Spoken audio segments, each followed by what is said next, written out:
ఆదివారం దిన ప్రారంభ ప్రార్థన. ప్రియమైన దేవుని బిడ్డలారా, నిన్నటి దినాన్ని ముగించుకుని దేవుడు మరి ఒక దినాన్ని మనకు అనుగ్రహించినందుకు ఆయనకి కృతజ్ఞతాస్తుతులు చెల్లిస్తూ ప్రార్థనతో దిన ప్రారంభంలోనికి మనం వెళదామా? ప్రార్థన చేసుకుందాం. మహోన్నతుడా, గొప్ప దేవుడా, సర్వశక్తిమంతుడా, నీ ఘనమైన శక్తి కలిగిన నామానికి వందనాలు. మరి ఈరోజు ఆదివారం అయా, నీ పాద సన్నిధిలో గడిపే భాగ్యాన్ని నాకు అనుగ్రహిస్తున్నందుకు నీకు వందనాలు. ఈ రాత్రికాల సమయంలో నాయనా, నేను నిద్రపోయే ముందు నీ పాద సన్నిధిలో ప్రార్థన చేస్తున్నాను. ఈ ఆదివారం నీ సన్నిధిలో గడిపే భాగ్యాన్ని నాకు అనుగ్రహించండి. సమయానికి నేను మందిరానికి వెళ్ళే కృపను అనుగ్రహించండి. మందిరంలో మనసారా ఆరాధించే కృపను నాకు అనుగ్రహించండి. అంతేకాదు అయ్యా, నీవు పలుకుతున్న నీ దాసుని ద్వారా నాతో మాట్లాడుతున్న మాటలు విని బలపడుదును గాక. అంతేకాదు నాయనా, విన్న వాక్యాన్ని నాలో ఫలింపచేసుకుంటూ నీలో ఫలింపచేసే కృపను మాకు అనుగ్రహించమని ప్రార్థన చేస్తున్నాను. అయ్యా, ఎంతోమంది ఈరోజు చూడలేని వారు ఉన్నారు. నన్నైతే మరి ఈ రోజులోనికి ప్రవేశపెట్టినందుకు నీకు కృతజ్ఞతాస్తుతులు చెల్లిస్తున్నాను. ఈ రోజంతా నీవు నన్ను కాయుదువుగాక. నీ కాపదల నాకు అనుగ్రహించబడునుగాక. నీ రక్షణ నాకు కలుగునుగాక. నీ చేతుల స్పర్శతో నేను అభిషేకించబడుతునుగాక. ప్రతి విధమైన రోగము నుండి నేను విడుదల పొందుకుందునుగాక. ప్రభువా, నీకే వందనాలు. అయా, ఎంతోమంది ఆత్మీయ బిడ్డలు ఈ ప్రార్థనలో పాలు పంచుకుంటున్నారు. మనశ్శాంతి కరువై మనోవేదనతో దుఃఖిస్తున్నారు. వారి వేదన తొలగించువాడు నీవే గనుక అయా, వారిని వేదనను తొలగించండి. నాయన, రోగులైన వారిని మీరు ముట్టి స్వస్థపరచండి. నాయన, ఈ ప్రార్థనలో పాలు పంచుకునిచున్నవారు, చీకటి శక్తుల ప్రభావంతో బంధించబడుతున్నవారు, యేసు నామములో బంధకములు తెగిపోవును గాక అని ప్రార్థన చేస్తున్నాను.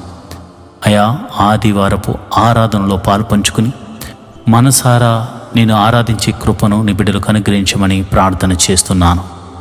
లేవనెత్తండి, బలపరచండి. నమ్మకమైన నీ బిడ్డలుగా నీ సన్నిధిలో కనబడుదురుగాక. అయా, నీవిచ్చిన కృపా ఆశీర్వాదములను బట్టి అయా, నీ సన్నిధిని అర్పణలు అర్పించువారిగా వారు సిద్ధపడుదురుగాక. బద్ధకమును, పరధ్యానమును, నిరుత్సాహమును యేసు నామమున వేరుపరుస్తున్నాను తండ్రి. ప్రభా, మీరే అద్భుత రీతిగా వారిని బలపరచండి. నీ సన్నిధికి వెళ్ళనివ్వకుండా చేయాలని చూస్తున్న ప్రతి విధమైన అంధకార శక్తులు యేసు నామమున లయమైపోవునుగాక. నాయన, వారికి ఇవ్వబడిన తలాంతులు వారు వాడుకుందురుగాక. నాయన, పాటగాళ్ళు అయా కీర్తనలతో నిన్ను స్తుతించుదురుగాక. అయా, వాయిద్యములు వాయించువారు అయా మనసారా సంతృప్తిగా సంతోషముతో వాయిద్యములు వాయించుదురుగాక. అంతేకాదు నాయన, అయా నీ పాద సన్నిధిలో అయా వాక్యము చదువువారు, నాయన ప్రార్థించువారు, నాయన మందిరమునకు నిమిత్తమై సిద్ధపాటు చేయువారు సిద్ధపడుదురుగాక. నీ పరిచర్యలో పాలిభాగస్తులవుదురుగాక. అయా, ప్రపంచవ్యాప్తంగా జరుగుతున్న ఆదివారపు ఆరాధనలన్నీ నీకు మహిమకరంగా, మా అందరికీ ఆశీర్వాదకరంగా జరిగించండి. ఏ ఆటంకములు లేకుండా మరి చక్కగా మనసారా నిన్ను ఆరాధించే కృపను అనుగ్రహించండి.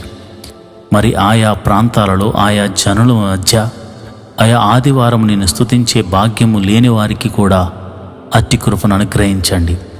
అయా, మాకు అనుగ్రహించిన రక్షణను బట్టి నీకు కృతజ్ఞతాస్తుతులు చెల్లిస్తున్నాం. మాకు అనుగ్రహించినట్లుగానే అనేకులకు రక్షణ ఆనందాన్ని కలుగు చేయమని నీ పాద సన్నిధిలో వారు నీ వాక్యమును వినువారిగా, మనసారా ఆరాధించేవారిగా వారిని చేయమని ప్రార్థిస్తున్నాను. అయా, దైవ సేవకులను, ప్రవక్తలను, సువార్తికులను ఈ దినమున నీ బలమైన అభిషేకముతో వాడుకొనండి. వారికి మంచి ఆరోగ్యములను అనుగ్రహించండి. అయా, నీ గొప్ప జ్ఞానమును వారికి బోధించి మాతో మీరు నేరుగా మాట్లాడమని ప్రార్థన చేస్తున్నాను. మరి ఉదయమునే లేచి సిద్ధపడే మనసును, అంతేకాకుండా మరి త్వరగా సిద్ధపడి త్వరగా సమయానికి మందిరానికి వెళ్ళే కృపా భాగ్యమును మాకు అనుగ్రహించమని, అట్టి ఆసక్తిని మాకు కలగచేయమని ప్రార్థన చేస్తున్నాను. మరి ఎట్టి విధము చేతనైనను మరి మందిరమునకు వెళ్ళనివ్వకుండా చేస్తున్న ప్రతి విధమైన బలహీనతలను కానీ అనారోగ్య సమస్యలను కానీ నీ పాదాల దగ్గర పెడుతున్నాము. యేసు నామమున అవన్నీ తొలగిపోవును గాక. అయ్యా నాయనా, గొప్ప దేవుడా, శక్తిమంతుడా, అయ్యా నీ మందిర ఆవరణములో నీ దాసులు మేము ప్రార్థిస్తుండగా స్వస్థత కార్యములు జరుగును గాక, ప్రవచనములు చెప్పుదురుగాక. అయ్యా మనసారా ఆరాధిస్తుండగా నీ పరిశుద్ధాత్మ నడిపింపుతో మీ ముందుముగాక, సర్వశక్తిగల కార్యాలు చూతుముగాక, ఆత్మలో పరవశులమవుతుముగాక. నీ పరిశుద్ధాత్మ చేత నింపబడి సంతోషముతో ఆత్మలో ఆనందించుదము గాక. యేసు నామమున ప్రార్థన చేస్తూ మరి ఈ దినమును ప్రార్థనాపూర్వకంగా ప్రారంభించుకొనుచున్నాము తండ్రి. ఆమేన్, ఆమేన్, ఆమేన్. ప్రభునందు ప్రియమైన దేవుని బిడ్డలారా, మీరు ఆదివారము ఆరాధనకు సిద్ధపడి ఎవ్వరూ కూడా మానకుండా దేవుని మందిరానికి వెళ్ళవలసిందిగా దైవజనుడిగా నేను మీకు తెలియజేస్తున్నాను. విశ్రాంతి దినమును పరిశుద్ధముగా ఆచరించవలను.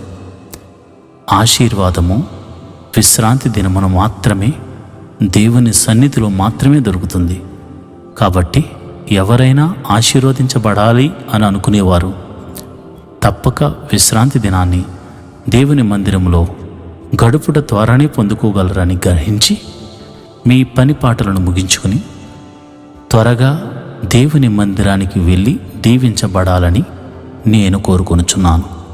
దేవుడు అట్టి కృప మీకు కలుగజేయునుగాక. ఆమేన్.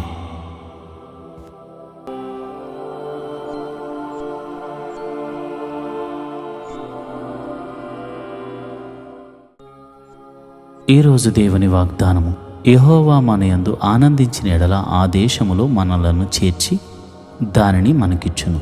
అది పాలు తేనెలు ప్రవహించు దేశము. సంఖ్యాకాండము 14:8. And if the Lord has delight in us, He will take us into this land and give it to us, a land flowing with milk and honey. Exodus 14:8. ప్రియమైన దేవుని బిడ్డలారా, ప్రభువు మన యందు ఆనందిస్తే తప్ప దేవుడిచ్చిన వాగ్దానంలోనికి మనం వెళ్ళలేము. ఆయన మన యందు ఆనందించాలంటే మనమేం చేయాలి? ఆయనను ఘనపరచాలి. ఆయన శక్తిని బట్టి ఆయనను స్తుతించాలి, ఆయనను గౌరవించాలి. అలాగా మనము చేసిన ఎడల దేవుడు మనకిచ్చిన వాగ్దాన భూమిలోనికి లేదా వాగ్దాన దేశంలోనికి అడుగు పెడతాం. దేవుని కృపను పొందుకున్నాం.